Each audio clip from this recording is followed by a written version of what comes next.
And finally, we have our last session.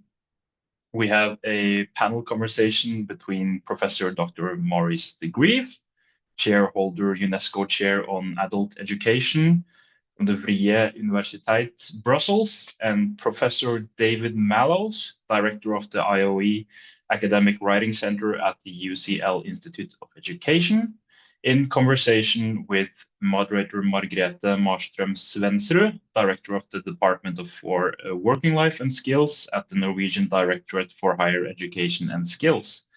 And unfortunately, our announced Swiss representative, Cäcilia Märki, from the Swiss Federation for Adult Learning, were not able to participate today. But I want to wish you a huge welcome. And please proceed, Margrethe. The floor is yours. Thank you very much, Andreas, and good afternoon, everyone. It's a great pleasure to moderate this conversation with two distinguished guests, David and Maurice. Are you with us, Maurice? Yes. Sorry, it is my fault. I am trying to put you in spotlight, Maurice. I am so sorry. Just give me a second and I will... Ah, there you are. Thank you. Excellent. Thank you very much. Can you hear my microphone is on? Okay, good. Yes, good. We hear you loud and clear. We'll start discussing the significance of basic skills for the individual and society. And as technology becomes more and more integrated into every aspect of life, how has the definition of literacy evolved from your point of view? And what critical skills are now essential for adults to navigate and thrive in a world increasingly shaped by AI and digitalization? Would you like to start, David? Yes, of course, Margaret. Thank you. And hello to everybody listening. Hello, Maurice. Nice to see you, and nice to see you, Margaret, as well.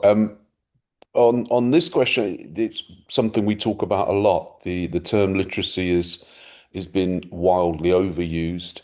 I think it's become diluted. It's been used in too many different contexts, and particularly it's been used in the context of functional literacy. It's been used in the context of digital literacy, and I think both of those uses have tended to mask what's probably a much more important element of literacy, which is its critical dimension. Literacy is essentially reading and writing. It's understanding the world as expressed through words and letters. And those words and letters are far more prevalent in digital environments these days. So certainly the aspect of literacy that we engage in through computers, through screens, etc., is increasingly important. But it was just as important in the 1950s and the 1920s and the 1830s to take a critical approach to the information that you were offered. And I think that's as important, probably maybe even more important these days with AI, that we're not just able to read words, and in Freire's term, we're actually able to read the world. And that means, or that requires us to take a very critical view of the information that we're given. And I think use of literacy in the context of functional masks that, and I think is quite dangerous. So I would really call for us to refocus on the criticality, the critical element of literacy, because, as I say, as with any reading, as with any information you're given, we have to take a critical approach to it. Maurice. Thank you so much, David, for your wonderful vision on that. And wonderful to meet each other again. Also Margrethe and also the other professionals in the room. Wonderful that we can focus on this topic. And I do agree with you that the critical point is really important. What we see, we had also a European project focusing on, if focusing on literacy and numeracy and on the results of PIAAC, for example, what is then important for especially people with a lower proficiency in literacy, of a lower proficiency in numeracy, of maybe who hadn't had the possibility to have a lot of educational years due to circumstances. What is then important for them? And then we saw that the critical component was really difficult for them. That due to the digitalization, critical thinking and making the right decisions, okay, this content is really important for me and this is not important. And this is what I need to use for my daily life or at work. And this isn't what I don't need to use. That's really difficult for them. And that also refers to some transversal skills, the problem-solving skill, and for example, the skill to manage your own tasks. What we see is that due to the fact that people have a lower proficiency in literacy, also according to the results sometimes in the PIAAC results, is that for them it's really difficult to do other tasks in life. And then that are the transversal things. And then it's difficult if you're not totally capable of handling the language. It's difficult for you to solve a problem or to make a right decision because you have to be more critical again to the knowledge you get and you want to use. So just focusing on just literacy is not sufficient enough in my opinion, but it has to have that critical component referring that you need to have more general skills, social skills, transversal skills, in order to use the language which you get from different devices. So that's really important, I think. Thank you. From your point of view, how can strategic investments in basic skills directly contribute to reducing social inequalities and fostering greater inclusions? And what would be the key measures to achieving this? Yeah, David first. No, you go first, David. I'll wait. I mean, yeah, you talk about strategic investments, and I think that's really important because it's not just investment. Lots of countries over the last 20 years have spent really quite enormous amounts of money on attempting to improve basic skills, however that's defined, including my own country in the 2000s when I think it was something like £2 or £3 billion was invested over 10 years in order to improve levels of literacy and numeracy, and that completely failed. It didn't improve levels of literacy and numeracy. It had other impacts, but it didn't improve the levels of literacy and numeracy.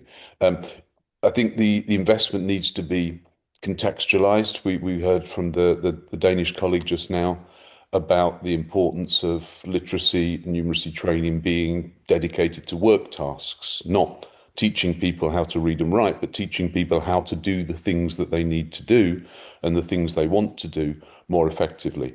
And that's, again, that's contextualized training. It's not just generic stuff. It's linked to identity, their community, and essentially to empowerment of individuals because they're better able to do the things that are important to them. And I think it's really important that this strategic investment doesn't just look at employability, doesn't just look at individuals in terms of their work outputs. It doesn't look at individuals as purely human capital, but looks at individuals in the round, looks at their community involvement, their family involvement, their involvement with a religious community, the things that really matter to them that they want to be able to do better. This sort of investment needs to be focused on helping them to do that rather than on improving general levels or bumping a country up a few notches on the PIAAC ranking. I'm just going to go and close the shutters here. Unusually, we've got sunshine in England. Yeah, you have. Being illuminated by the tide. I'll be back in a minute. It's better than here. Yeah. Do you agree, yeah, Maurice? Margrethe, sorry for the interruption. I totally agree. But then, what makes it a little bit difficult is that we sometimes had to cross borders, also between Europe, but especially also cross borders between continents. What I see in different European countries where we try to study the impact of learning and try to study about the success factors of learning is that, and also in our European Commission, that's really strange, we have the field of VET, vocational education training, and we have the field of basic adult education. And it's really strange, but in most of the countries, there is a gap between that. Because we think that you need to have a start qualification, you need these basic skills like what's focused on in the PIAAC most of the time. But besides that, we do think it's important you learn something for a profession, but especially young adults. But in most of the countries, it's extremely difficult to make one thing of that. We have some projects try to for people to optimize their basic skills, and indeed, in the meantime, also to learn a profession or to get a better working life. But most of the time, we don't see that as one total holistic view on learning for your life or your career. And that's also, if I listen pretty well to David, I think that's the same, that it has to be contextualized. So it has to be in the context of learning. And in my opinion, several countries have good examples, but what I really liked was in Ireland, when I had the opportunity to chair a quality board for one of the ETBs there. That was nearby the border, was a wonderful area, and there was an ETB who really tried to merge the learning of that basic adult education on literacy and numeracy and also digital literacy by learning for a profession. But to make one of it, to make one department of it, and to make one appointment with employers and that kind of things. But what we have to do, in my opinion, is that now, the moment we have a skills agenda in Europe, and we think that the skills agenda is connected to that, and that besides that we have adult education. But that's really strange. That have to be one, to be honest. Of course, we need to be very clever that we have a sufficient amount of money for basic education, because we know if we merge them that most of the time we will focus on that and not on basic adult education. But in the way we're doing it, and professionals have to do it, and organizations have to do it, it has most of the time has to be one, because learning these literacy skills and numeracy skills is, like David said, is contextualized. It has to be, that is the focus, and not only on work, but also on life planning. In the Netherlands, we have a project in a region called OS, and there what we will do is with young adults, we will make one product for them to learn the basic skills, to get life planning for the upcoming future, and a career planning. And these three strands have to be merged one together in one, but that is normally, it's a disaster to do that. But these professionals will work together to make one course of that, one way of guiding the learners. Yeah, I mean, to pick up on that, Maurice, I agree entirely. This idea that we've got different departments doing different things. The most powerful one is obviously the vet one, because that comes right from the employability agenda and this idea of skills. And it also, another concept I think we should be aware of when we're talking about basic skills, is that there's very much competing ethos here between remediation, repairing something that's broken, and what I presume is a much more natural for the Nordic countries approach, which is community driven, community learning that's based on trust, not learning that's based on repairing something that is already broken. Learning should be about building on what we already know, not repairing something that we think is broken. And it's an external view of what's broken as well. This remediation is not, I didn't decide I need to improve my basic skills. I've been told I have to. Yeah. And I've been told that it's my problem, which again is an individual view of skills, of literacy, of numeracy, of all the life skills you talk about. And they're not really individual issues. Literacy is a social concept. It's not an individual skill. And as soon as you start to think of literacy as an individual skill, then you think, I know what it is, I can isolate it, I can measure it, and I can fix the problem by fixing the people who don't have the skills that I think are necessary for that person to do the thing in society that I most value. And currently that's in employability and work. And it's not to say that that's a bad thing. We all want everybody to have good jobs. We want to have successful economies. I think the point is it's not a very effective way of doing these things. And there's very little evidence that measuring these skills and trying to improve those skills as an autonomous set of things that people can do hasn't been very effective so far. As I say, over a very long time period, a lot of money invested. And if we look between cycles in PIAAC, there's not a huge difference. Oh, Learn an awful lot from the latest set of figures because things haven't changed enormously in terms of skills levels. But the strange thing, David, is that I really think that community learning is one of the basic things and it's really important to do so. But in most countries, they think it's an idealistic way of learning, so we cut funding for that. That is what we did in most countries the last years. But to be honest, what I see in our studies is that community learning, the basic foundation of that is transfer, is that you use what you learned in the community itself, and we see that's the most effective of all. But it's really difficult sometimes for policymakers to give that insight that should be a basic foundation. I don't think it's even the insight. I think it's a lack of trust. There's a huge amount of work gone on in understanding public policy and how it's developed.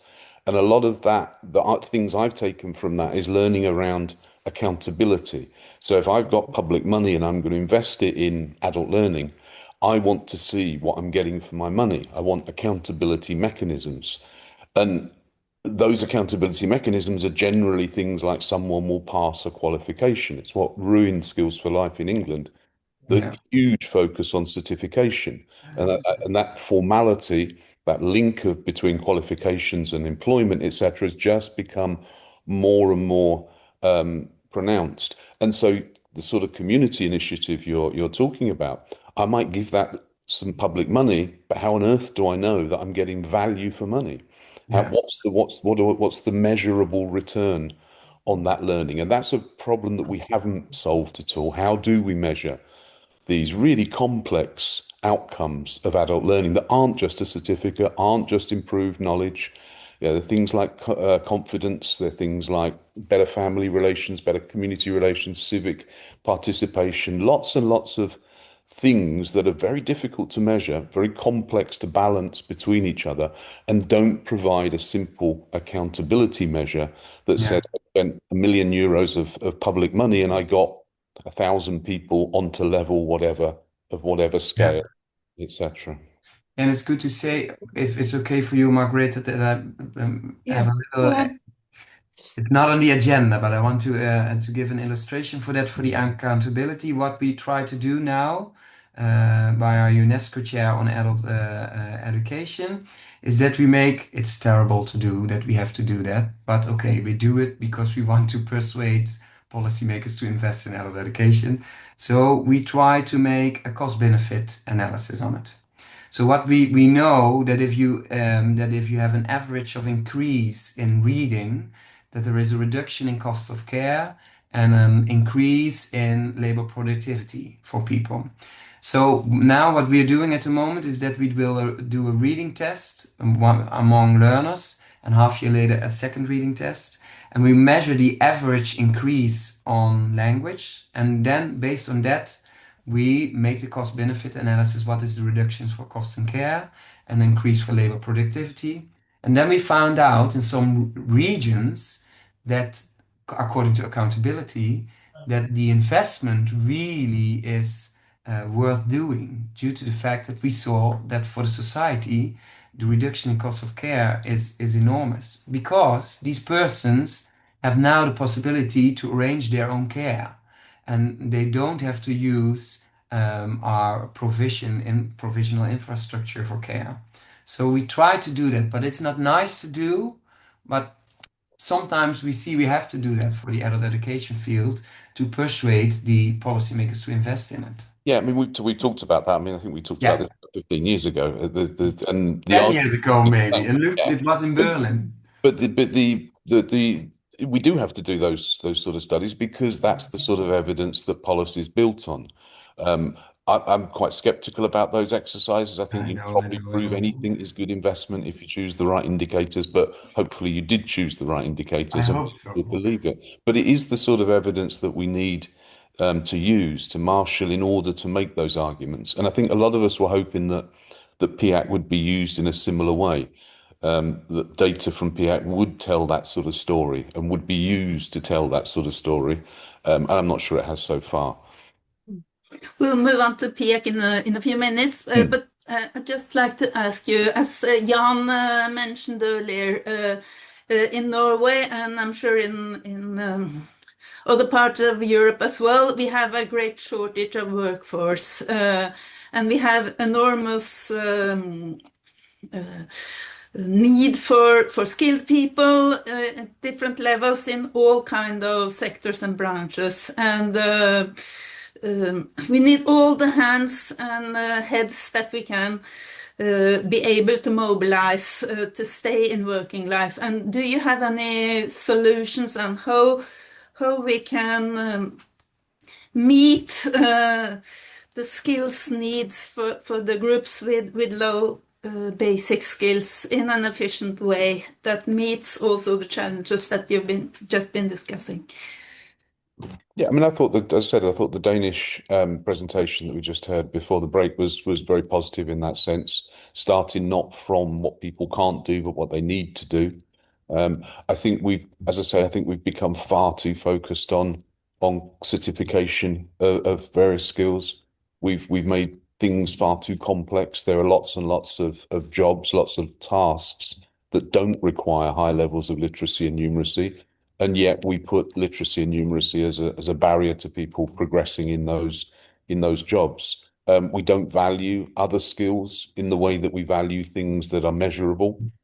It's easy to, if you can measure something, then it becomes important because you can measure it and therefore you can present data on it. Other things that are far more difficult to measure, things that are maybe more closely related to social skills, to emotional skills, we don't measure them, we don't use those as a barrier, and yet they're equally important for successful workplaces and successful communities. But we don't tend to focus on those. So I think some of the formalization of workplace training is problematic. It makes it very expensive to do. It does make it, as I say, it makes it accountable, or makes the process accountable in terms of public money.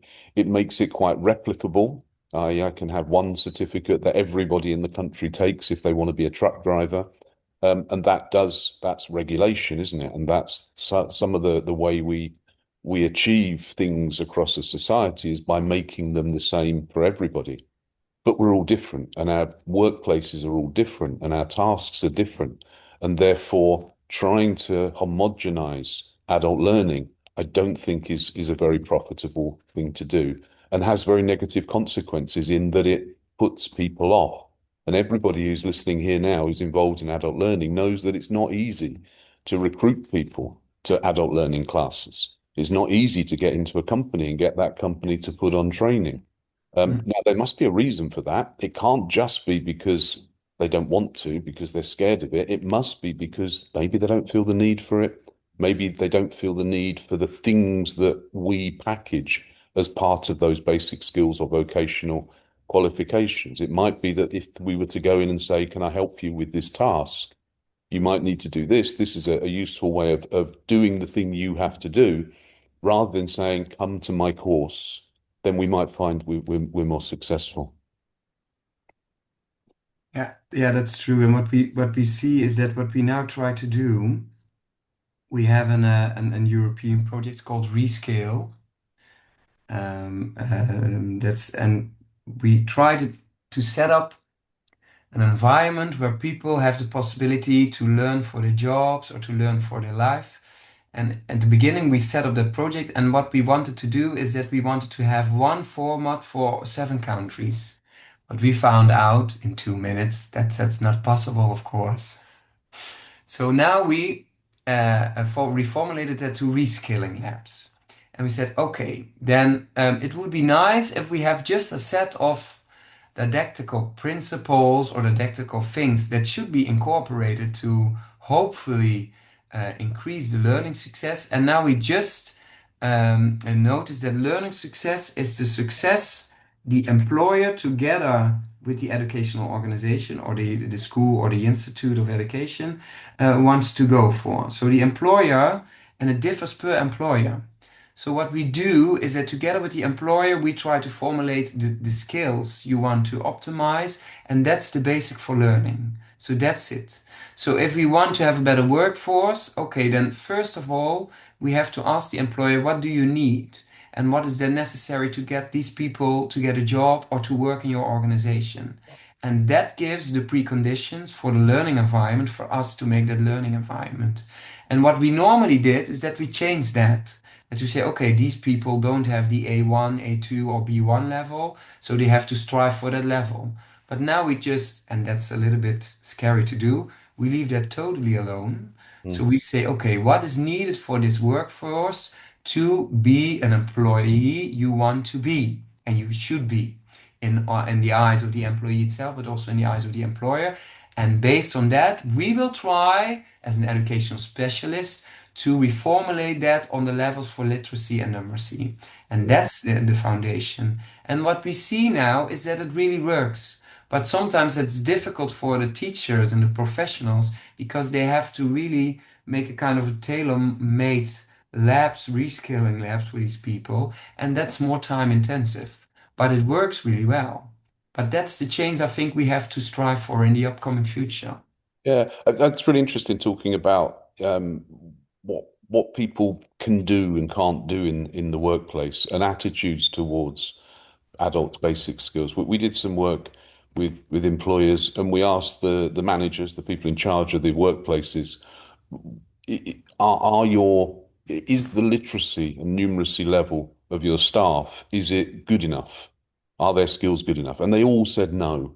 Just said no. Really? Not good enough. They're really poor. They're rubbish at reading and writing, and they're always making mistakes with numbers. We then asked them what can't they do? Where are the gaps? What are the tasks where there are gaps? And they couldn't identify them.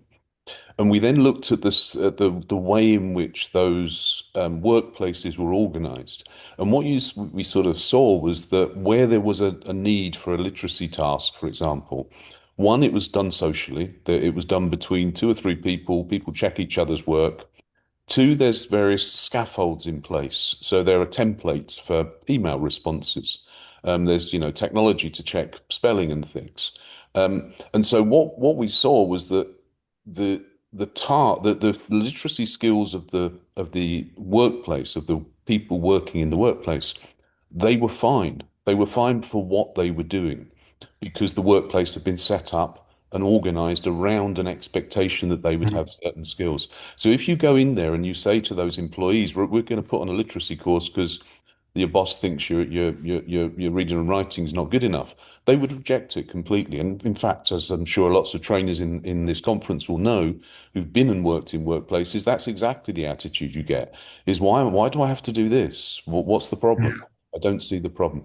The danger in that approach, that unfortunately, is that with all of the scaffolds that are there, and they're increasing with AI, and they're increasing with increased digitization of workplaces, is that those adults don't develop their skills through their engagement in workplace tasks, which traditionally that's what's happened. People, as literacy and numeracy has got better, the more they use it, the less we use it, the less that improvement will happen. So there are dangers there as well, which implies that the more learning we can get into people's lives and the more use of literacy and numeracy we can get into people's lives, the better their skills will develop.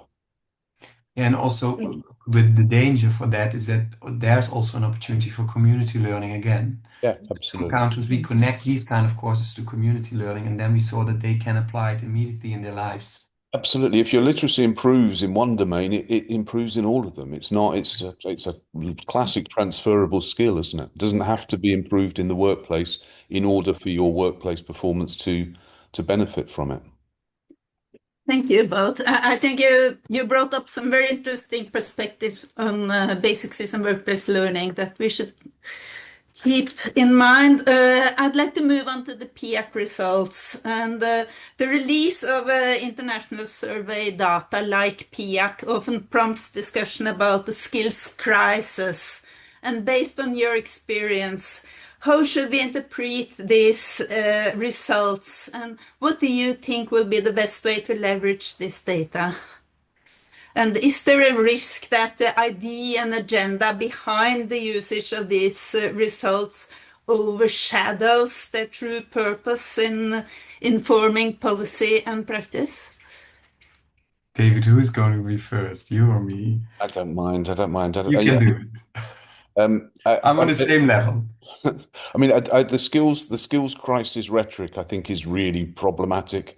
And if you look at the very few headlines that were in the newspapers when PIAAC was released, Anke Grotlution and team in Hamburg have done a lot of work on the media impact of PIAAC, and uniformly across the countries there was very little media coverage, and what was there was very, very similar in talking about the rankings and talking about where countries were. And I'm sure Finnish newspapers were full of "we've won again," and you know, my newspapers were again "we've improved, we've moved up the table."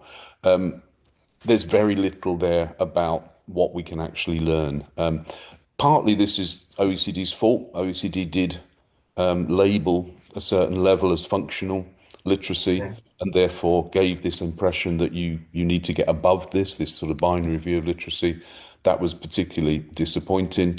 I don't think there is a skills crisis. I don't think such a thing exists. I think it's an invention, and it's you know, once you start measuring things, you can do whatever you want in terms of narrative, and there's a particular narrative to be used. I don't think that PIAAC's been used very well. I don't think it was intended to be used to tell a story. I don't think it was the participation of countries is being used in order to inform policy, which is deeply disappointing. In the UK, it cost us about €6 million to participate in PIAAC, and that's a large proportion of the adult skills budget went on that. And if you look at the actual budget, there was no money put aside at all for dissemination or for stakeholder engagement. I.e., they carried out the survey, they have the data's publicly available, but there was no intention to do anything with it. So the message that there's a skills crisis, of course there's a skills crisis. If you decide that having a certain number of people with poor basic skills is a crisis. You look at Finland, you look at the Netherlands, to take your example of Maurice's country. Netherlands did well, didn't win PIAAC, but did quite well, was in the promotion places in to use a football analogy. They did well in PIAAC. There's still over 1 million people in the Netherlands who've got what the OECD would describe as poor basic skills. And in Finland, I presume that, I don't know the numbers, but there'll be a large group of people who have what the OECD and what the surveys decides are inadequate, poor, low basic skills. Now that's a problem, certainly a problem. It's not a crisis because it's the same problem that we had in 2012 when the first cycle came out. It's the same problem we had in the 1990s when IO's data came out.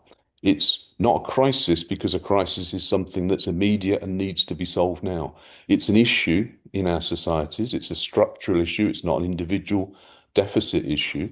There's something about the way our societies are organized. And it, again, PIAAC, the data, the league tables are decontextualized. They don't look at, they can do, the data's all there to do it. They don't tell a story of, for example, why are the Nordic countries so much higher in those league tables? What's different between my country and the Nordic countries, or between the Netherlands and the UK?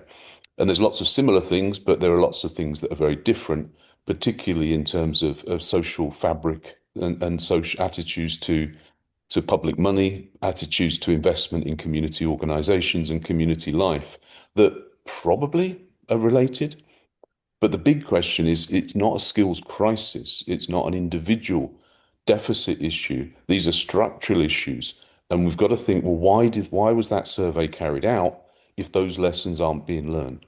And why did we need to carry it out again when we've just found out exactly the same things as we found out 10 years ago in the first cycle? Thank you, David. Maurice, what is the best way to leverage this data, you think? Yeah, in my opinion, I'm not so totally keen on the ranking, because in what David is saying, it really is a disaster for the Netherlands, because the Netherlands has one of the lowest budgets of funding for adult education. We have really not so much money for that because they think that investment in youngsters, etc., is much more important. And the Netherlands had a cut of funding in 20 years of 2/3 of the original budget. So we really have a difficulty in that. But our ministry is really keen on PIAAC because PIAAC is showing that we did better than the last time. So, but the best way to interpret the data, in my opinion, is not just looking to the ranking, but looking to the figures itself per country.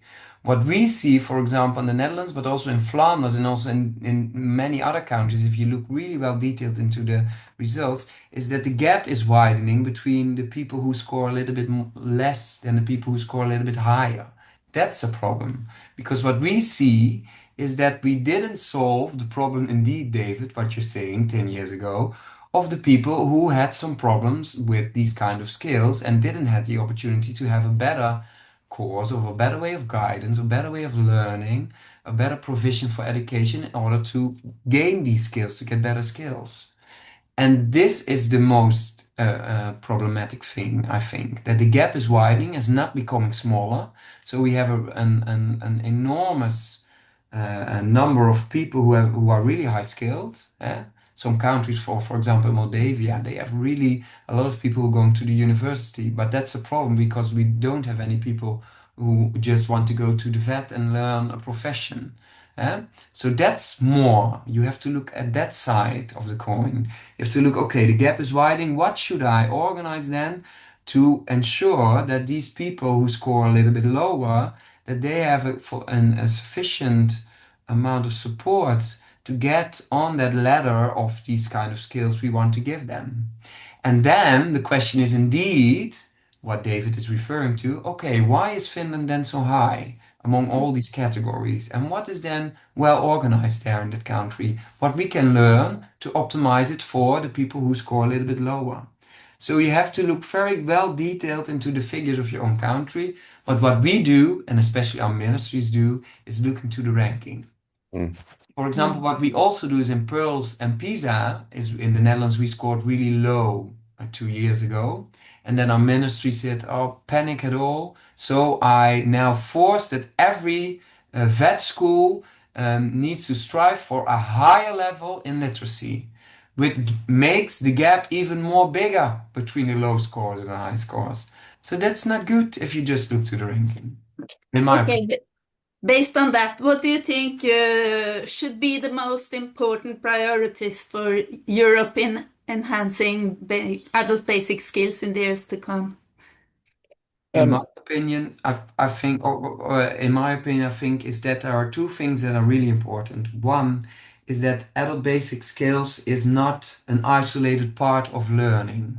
It should be connected to VET, and of course we should ensure the budget for it, the funding. So of course I know that it can't be merged, but it has to be a crossover immediately now. That's one.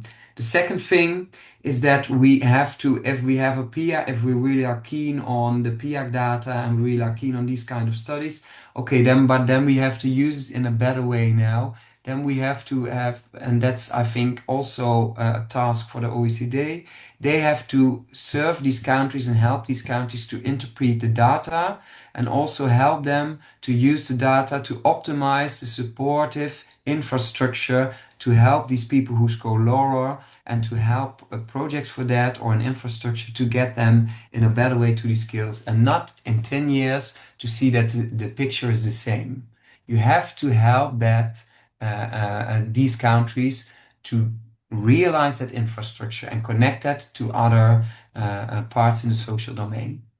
Otherwise, we shouldn't have PIAAC, in my opinion. Agreed. Yeah, I mean, the first point I'd make is in terms of collaboration and that, what you've already pointed out, Maurice, about these sort of silos between different elements of the education system or community, the society in general, that we need to work better across different sectors and different parts of government, because that otherwise you won't produce very effective policy.